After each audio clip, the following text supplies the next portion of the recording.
ഇത് നമ്മുടെ കോട്ടയത്ത് നടന്ന നമ്മുടെ ഒരു വലിയ പരിപാടിയിൽ ചോദ്യങ്ങൾ എഴുതി കിട്ടിയപ്പോൾ ഏറ്റവും കൂടുതൽ വന്ന ചോദ്യം പ്രണയമായിരുന്നു. അതിനകത്ത് ഇത്രയും വലിയൊരു ചോദ്യം നന്നാ മനസ്സിലായത്. ഇതില് വിവാഹം എന്ന് പറഞ്ഞാൽ എന്താ? ശരിക്കും പറഞ്ഞാൽ ഒരു സുരക്ഷിത കൈമാറ്റമാണ്. അതിനു മുമ്പ് പരസ്പരം കാണണം, ഇഷ്ടപ്പെടണം. അതെങ്ങനെയെന്നും ഇസ്ലാം പഠിപ്പിച്ചിട്ടുണ്ട്. രക്ഷിതാക്കളുടെ അനുമതിയോടുകൂടി.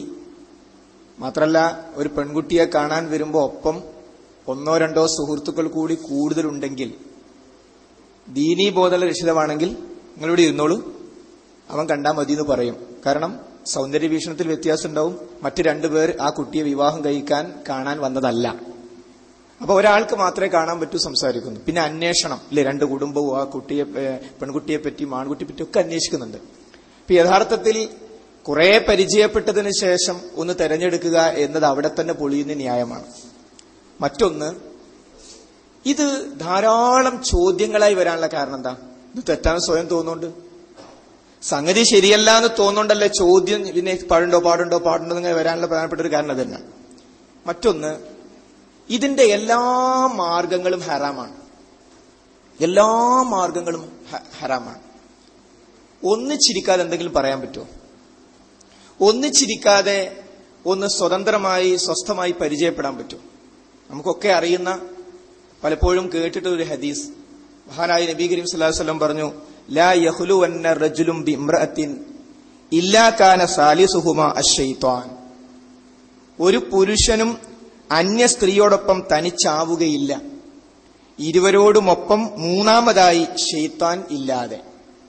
അപ്പൊ ഒരു അന്യ പുരുഷനും ഒരു അന്യ സ്ത്രീയും ഒരിടത്ത് ഒറ്റക്കാകുന്നുവെങ്കിൽ മൂന്നാമതായി ശൈത്താൻ അവിടെ ഉണ്ടാകും എന്ന് നബി കരീം സല്ലല്ലാഹു അലൈഹി വസല്ലം പഠിപ്പിച്ചതാണ്. ഈ ഒരൊറ്റ കാര്യം കൊണ്ട് അള്ളാഹ് പറഞ്ഞിരിക്കുന്നു, അള്ളാഹുവിന്റെ പ്രവാചകൻ പറഞ്ഞിരിക്കുന്നു, അങ്ങനെ ഒറ്റക്കാകാൻ പാടില്ല. അതിന്റെ മറുപടി കഴിഞ്ഞു. നമുക്ക്, നമ്മളെ സംബന്ധിച്ചിടത്തോളം, വിശ്വാസികളെ സംബന്ധിച്ചിടത്തോളം. പിന്നെ നമുക്ക് എല്ലാവർക്കും അറിയുന്ന വ്യഭിചാരം, ഖുർആനിൽ എവിടെയും വ്യഭിചരിക്കരുത് എന്നില്ല. മറിച്ച് വലാ തഖ്റബുസ്സിന, നിങ്ങൾ വ്യഭിചാരത്തോട് അടുക്കരുത് എന്നാണുള്ളത്. കാരണം എന്താണ്? വ്യഭിചാരം എന്ന ആ യാഥാർത്ഥ്യമാകുന്ന അത് സംഭവിക്കണമെങ്കിൽ കണ്ണുകൊണ്ട്, കാതുകൊണ്ട്, നാവുകൊണ്ട്, മനസ്സുകൊണ്ടുള്ള വ്യഭിചാരങ്ങൾ നടക്കണം. അപ്പോൾ ദീർഘമായി ഒരു പെൺകുട്ടിക്ക് ഫോൺ ചെയ്യുമ്പോൾ, ഒരു ആൺകുട്ടിക്ക് ഫോൺ ചെയ്യുമ്പോൾ അവിടെ നടക്കുന്നത് കാതുകൊണ്ടുള്ള വ്യഭിചാരമാണ്, നാവുകൊണ്ടുള്ള വ്യഭിചാരമാണ്, മനസ്സുകൊണ്ടുള്ള വ്യഭിചാരമാണ്. അത് ഇസ്ലാം പൂർണ്ണമായും വിലക്കിയിരിക്കുന്നു. ഹാരിസ് പറഞ്ഞതുപോലെ, കണ്ടു, ഇഷ്ടപ്പെട്ടു എങ്കിൽ പെട്ടെന്ന് കല്യാണം കഴിച്ചാലാ.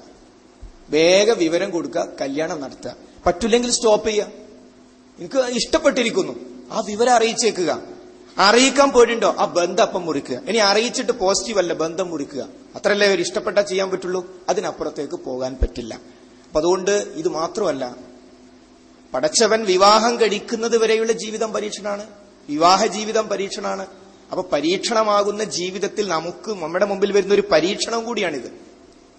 ആ പരീക്ഷണത്തെ ഏറ്റവും നന്നായി വിജയിക്കാൻ, ഞാൻ ചോദിക്കട്ടെ, ക്യാമ്പസിൽ ഇത്തരം ഒരു ലിങ്ക് ഉള്ള ഒരാളെ പറ്റി പറയും, അയാൾ അങ്ങനെ ഉണ്ട്, കുഴപ്പമൊന്നുമില്ല, എന്ത് ഒരു കോമ, MSM പറ്റൂല കേട്ടോ, അല്ല നിങ്ങള് അവനെ അവിടെ പോലെ സജ്ജീവിക്കുക, അതിന് പറ്റൂല കേട്ടോ. പറയാത്തെന്ന് തോന്നുന്നത് ആ ലിങ്കാണ്.